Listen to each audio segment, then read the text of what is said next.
Students, हम एक और न्यूमेरिकल सॉल्व करेंगे। इसमें हम देखेंगे कि कैलकुलेट करना है वॉल्यूम गैस लॉस से, ठीक है, गैस लॉज से, ठीक है। अब किस किस तरह से करना है न्यूमेरिकल या प्रॉब्लम सेट, हम उसकी स्टेटमेंट देख लेते हैं कि a sample of gas is cooled, ठीक है, इसको कूल किया गया है, यानी कि टेम्परेचर डिक्रीज किया गया है, ठीक है। यानी कि अगर हम यहाँ पर देखें तो इनिशियल टेम्परेचर यानी कि 30 डिग्री सेल्सियस से 10 डिग्री सेल्सियस पे लाया गया है, ठीक है। यानी हम देख रहे हैं कि टेम्परेचर क्या हो रहा है, कूल किया गया, यानी कि टेम्परेचर डिक्रीज किया गया। यानी कि अगर हम साथ के साथ लिखते हैं कि ये हमारे पास फिर क्या हुआ, फ्रॉम का मतलब है T1 आ गया, यानी कि इनिशियल टेम्परेचर, ठीक है। और उससे डिक्रीज होकर कितने पे चला गया है, ये चला गया है कूल किया मतलब डिक्रीज का टेम्परेचर, यानी कि T2 ये आ गया हमारे पास, ठीक है। हम इनको T1 कह लेते हैं, 30 डिग्री सेल्सियस को, जो कि इनिशियल टेम्परेचर था।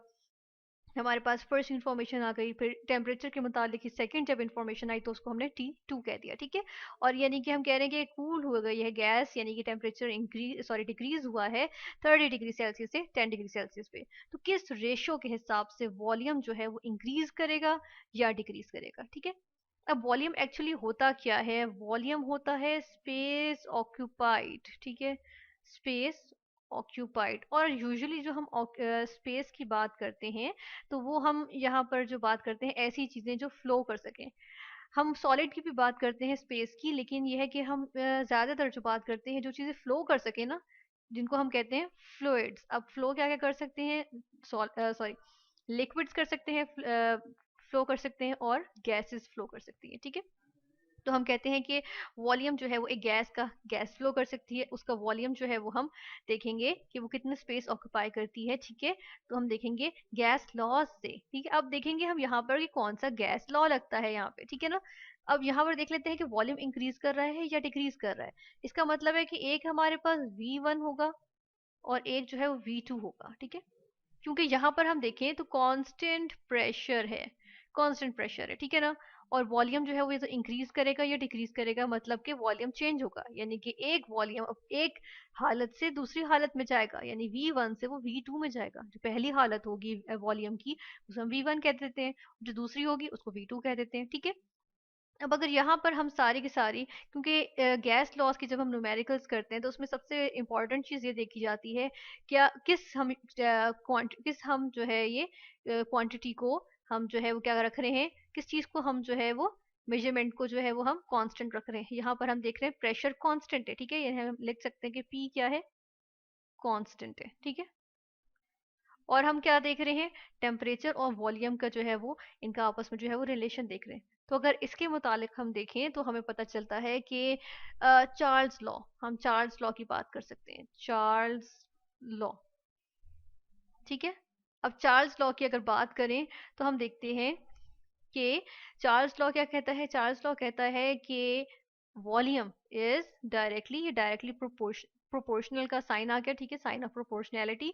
वॉल्यूम के लिए capital V is directly proportional to क्या चीज, टेम्परेचर, ठीक है। कब, जबकि कांस्टेंट प्रेशर हो, एट कांस्टेंट प्रेशर, ठीक है।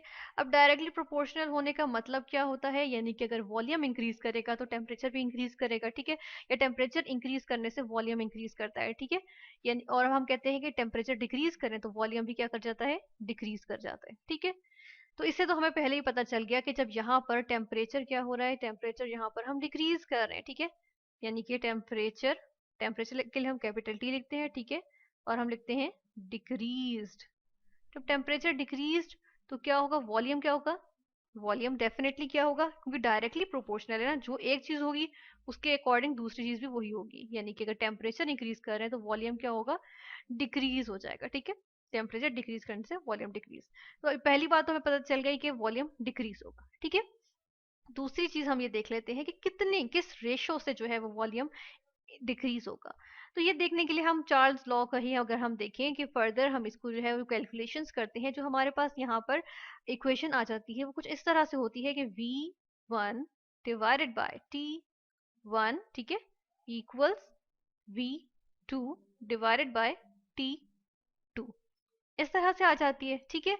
अब ऐसा करते हैं कि इसकी जो है वो हम यहाँ पर वैल्यूज पुट करते हैं। वैल्यूज पुट करना स्टार्ट करते हैं। V1 हमें तो नहीं पता, ठीक है, ये गिवन ही नहीं है, चलें इसको हम V1 लिख देते हैं। T1 क्या है, T1 हमें पता है 30 है, हम लिख देते हैं 30 डिग्री सेल्सियस, ठीक है। फिर हम देख लेते हैं इक्वालिटी का साइन आ जाएगा। V2 क्या है, V2 उसने नहीं दिया, चले हम V2 ही लिख देते हैं, ठीक है।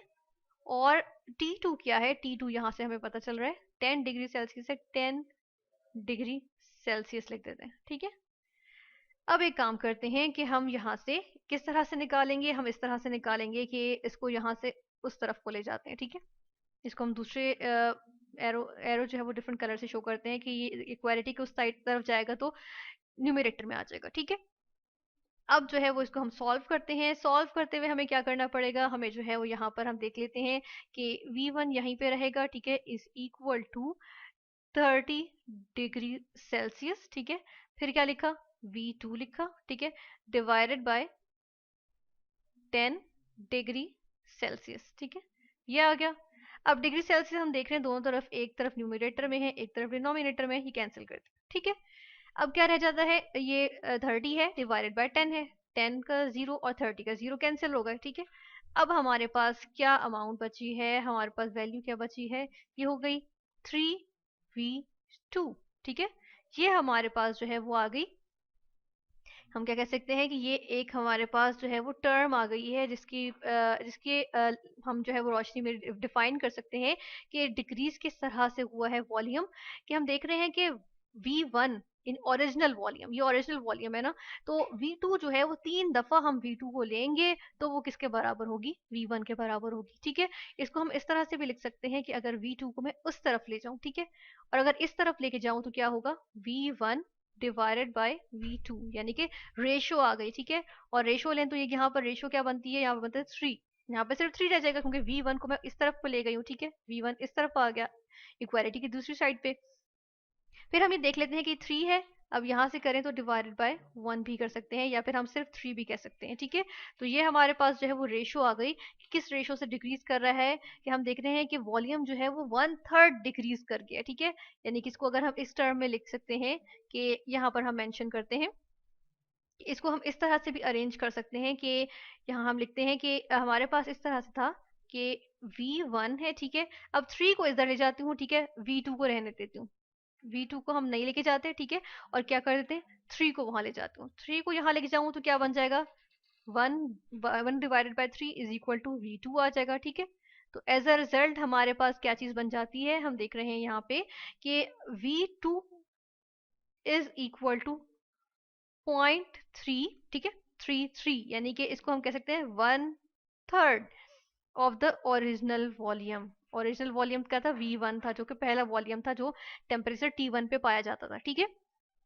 यानी कि क्या हुआ है, V2 यानी कि जो नया वॉल्यूम है वो क्या है, वो हम देख रहे हैं कि वो जो है वो 1/3 ऑफ द ओरिजिनल वॉल्यूम हो गया है, ठीक है। अब जो गैस ऑक्यूपाई कर रही है वॉल्यूम, वो 1/3, जो वॉल्यूम ऑक्यूपाई कर रही है, जो स्पेस ऑक्यूपाई कर रही है, वो कितना है, 1/3 ऑफ द ओरिजिनल वॉल्यूम, यानी कि 1/3 रह गया, ठीक है ना, 1/3 रह गया है वॉल्यूम टेम्परेचर डिक्रीज करने की वजह से। तो ये हमने देखा कि टेम्परेचर का इफेक्ट क्या हुआ, टेम्परेचर को जब हमने गैस को कूल किया और टेम्परेचर डिक्रीज हुआ तो उसकी वजह से यानी कि जो प्रेशर कांस्टेंट रखते हुए हमने जब टेम्परेचर को डिक्रीज किया तो वॉल्यूम पे भी उसका सिमिलर इफेक्ट हुआ।